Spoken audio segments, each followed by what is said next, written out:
Un mare di libri, autori a confronto. Questo è il titolo dell'incontro svoltosi ieri sera al Faro di Realmonte, organizzato dall'amministrazione comunale. Il meeting ha visto un intenso scambio di opinioni. Protagonisti della serata gli artisti Pascal Schembri, Giuseppe Mallia, Lia Bucco ed Andrea Schembri. Questa sera siamo qui in questo posto straordinario che evoca immagini di un certo tipo, un luogo che esercita un fascino incredibile, uno dei tanti luoghi della Sicilia che esaltano il valore di questa nostra terra.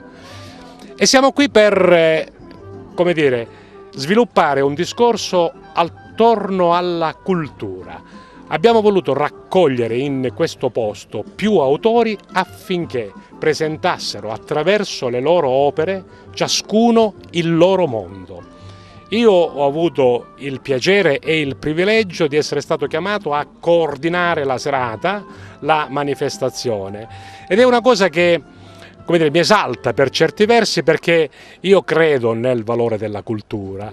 Io come rappresentante civico e io come persona, come rappresentante civico devo dire che queste iniziative si inseriscono in un programma che noi abbiamo pensato e che stiamo sviluppando e che contraddistingue l'azione della nostra amministrazione, perché noi riteniamo che la cultura e il sapere abbiano anche un valore economico.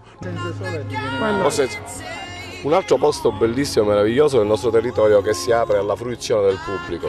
Noi ci tenevamo e finalmente questo è avvenuto. Il faro di Caporossello, che finalmente può essere visitato dai realmontini e dai fruitori che verranno qua a trovarci a Realmonte.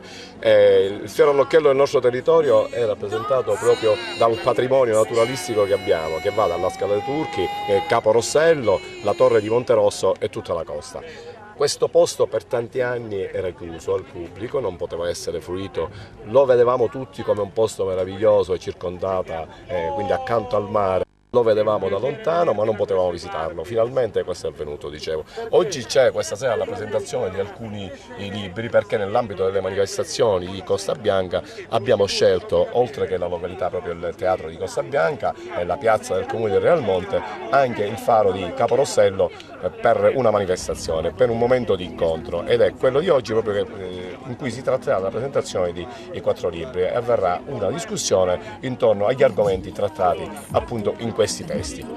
E dicevo, un altro punto importante del comune di Realmonte, che ci fa sentire sempre di più cittadini del mondo, è aperti alla fruizione. Stiamo iniziando, veramente ci crediamo da un po' già, ma ci crediamo sempre di più che il nostro comune possa accogliere i turisti che arrivano da tutto il mondo e possono trovare qua a Realmonte posti da visitare, quindi non solo mare, non solo cucina, non solo prodotti tipici, ma anche ambiente, tanto ambiente.